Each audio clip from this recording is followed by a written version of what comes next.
Well, good afternoon, everyone. Thank you for joining us this afternoon. We kind of traversed through some weather alerts, but it looks like we have blue skies peeking through the windows, and we're just so glad that you're here to join us today for our spring concert in Inver Community Band. Before we start, just a couple of quick announcements. We noticed that our former director, Tom, wandered in. So Tom, can you wave really quick? We're going to give you one big round of applause.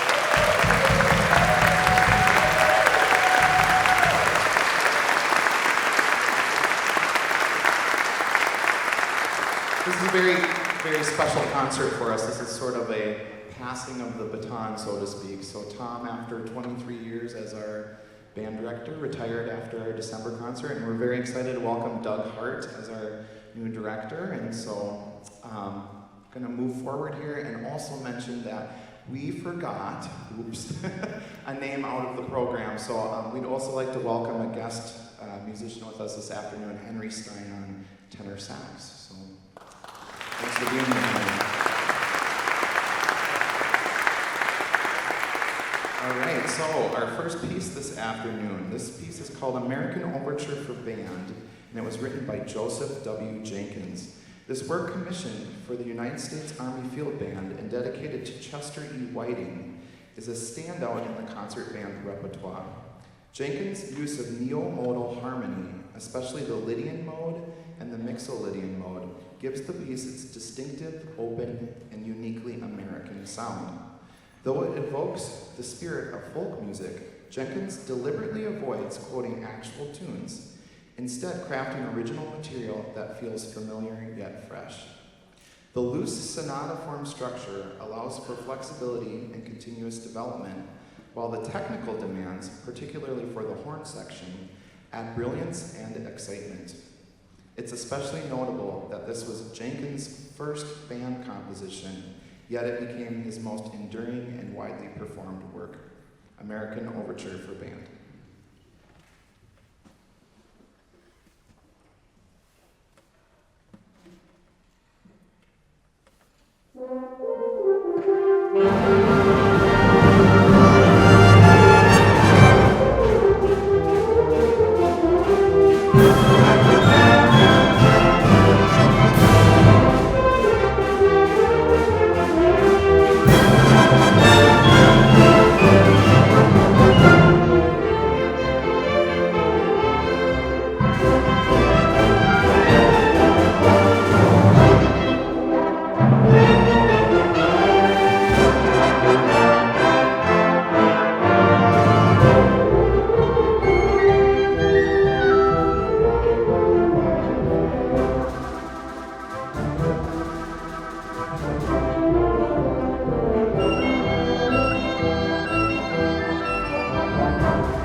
Well, good afternoon, everyone. It is my pleasure to be directing this group. I want to just give huge kudos to Tom for just all the work he's done over the last 20 years. Is that correct, Tom, or more? 20 or 25? 25, somewhere in there. A long time, anyway.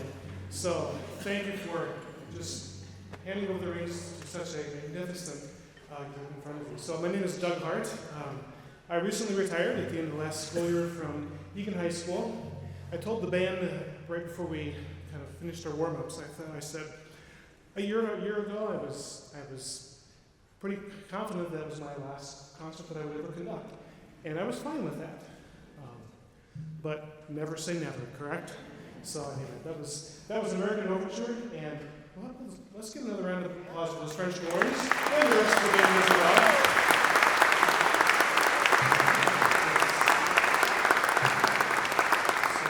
We have a fun afternoon of music for you, some heavier pieces, some lighter things. So sit back and enjoy, and all yours.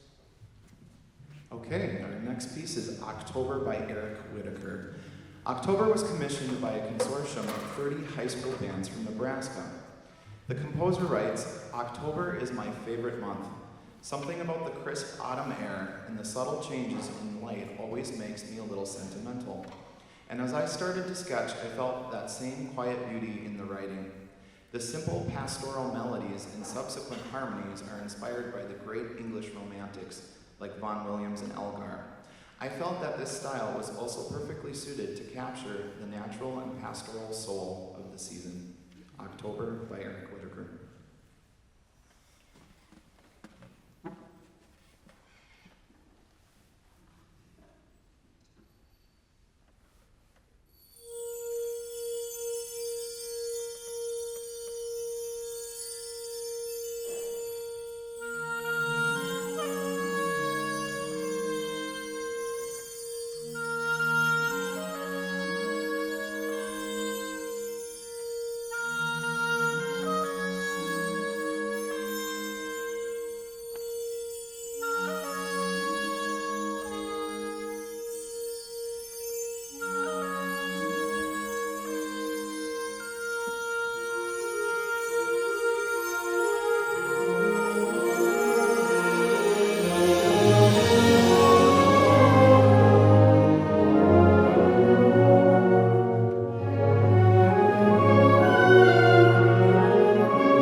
Okay, next we move on to Irish songs arranged by Robert W. Smith. This piece weaves together a collection of traditional Irish melodies brought to life through a variety of soloists. Today's performance includes the playful and humorous A Jug of Punch, followed by The Beggar Man, and concluding with the timeless Danny Boy. Soloists in this performance include John Metcalf, Marie Olson, Doug Burke-Williams, Dave Butt, Cecil Foster, James Clark, Todd Ponko, Derek Nelson, Nancy Rich, Jean Elert, Beth Blackledge, Angie Del Greco, Brent Elert, Sue Lindberg, Janet Metcalf, Lori Phelan, Mike Nelson, and Paul Huffman. So pretty much half the band. Irish Songs by Robert W. Smith.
served in the Belgian army during World War I and was asked by his regimental commander to write a march. He began the march, but it was never finished. Later, near the end of World War II, he was asked by a group of Belgian paratroopers to compose a march, and remembering his earlier theme, he did, the result being this very popular march. Friends told him later that they had heard the march at a circus in France, a wedding in India, and a military music pageant in the United States. So the piece is well traveled, isn't it?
next piece this afternoon for you is Imaginarium by Randall Standridge.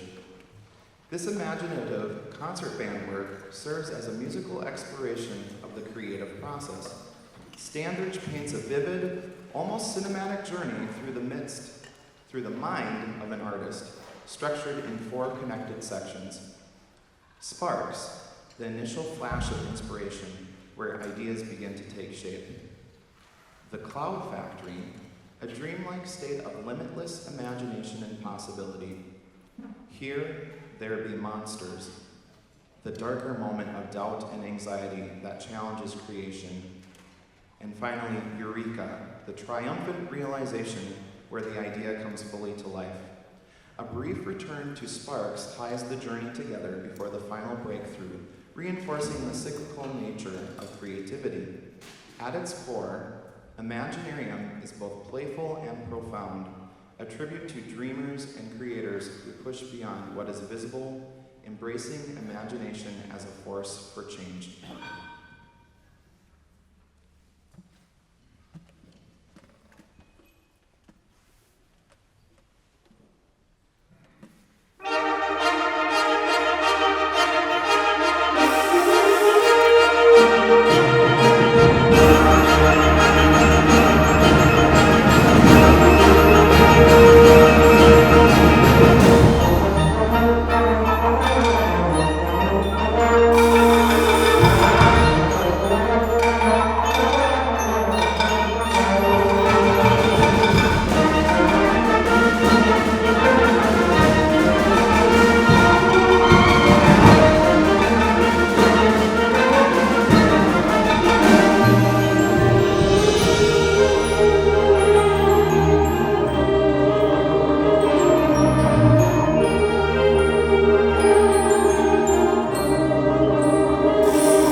called The Nine, is a concert band work written to honor the Little Rock Nine integration and the 60th anniversary of the integration of Little Rock Central High School.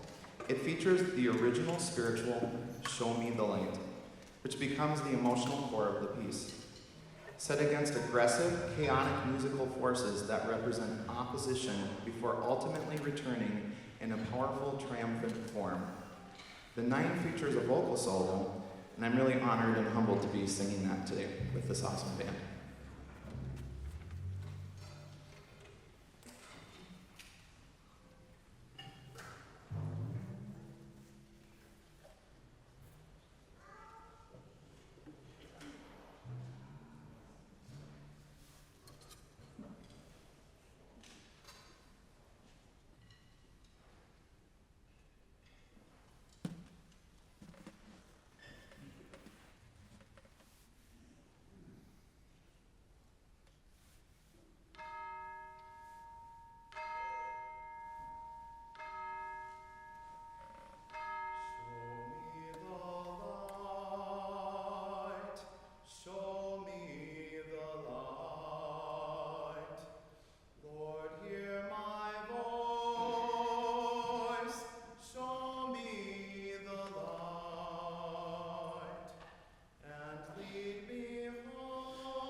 Are you ready for some Disney music? Oh yeah! First made famous in The Jungle Book, The Bare Necessities remains one of Disney's most enduring and recognizable songs. This arrangement by Paul Murtha brings a fresh, playful energy to the classic song written by Terry Gillickson. Set in a 2-beat style, the melody is passed around the ensemble, beginning with the trombones, moving to the saxophones, and then to the trumpets, before opening up to feature the full band. A fun tuba solo adds personality, followed by a brief contrasting slower section that highlights a Dixieland-style combo featuring Janet Metcalf, Brian Fisher, Doug Bird-Williams, and Todd Ponko, all building toward a lively and crowd-pleasing finish. The Bare Necessities.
In the midst of a lot of really meaningful and sometimes a little bit heavier music, I just knew we needed something like that to kind of lighten things up. So, and if you like that piece, you're going to really like coming to our summer concert series, which begins on June 7th.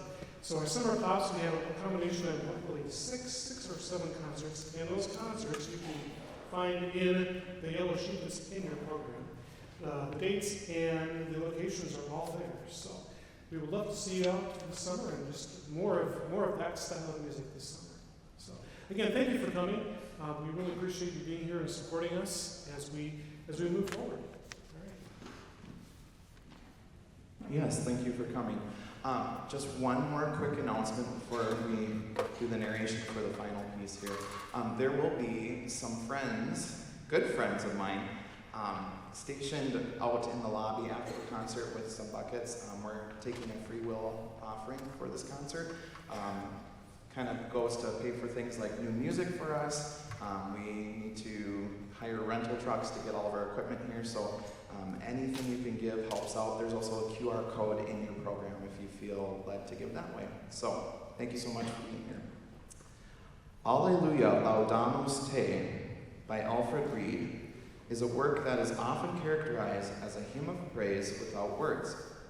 Reed treats the concert band like a vast unified choir, then contrasts that with moments where sections, like the brass and woodwinds, function as independent choirs in dialogue.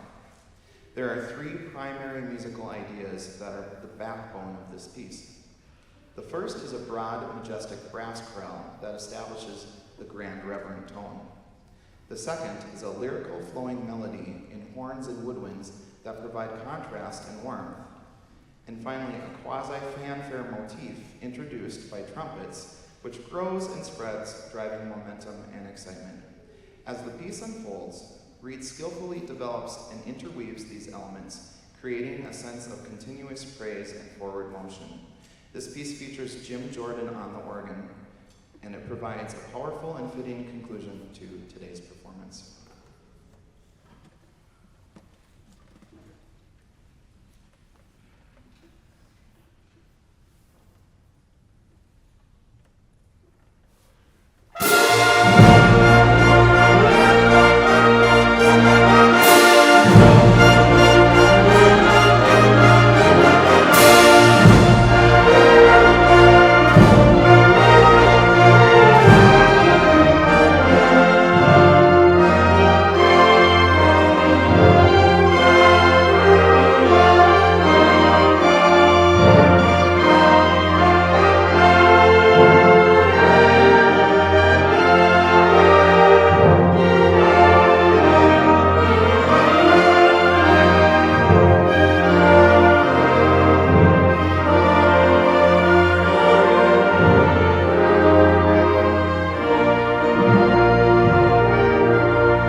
Sorry, they've got nothing left in the tank. So thank you all for coming.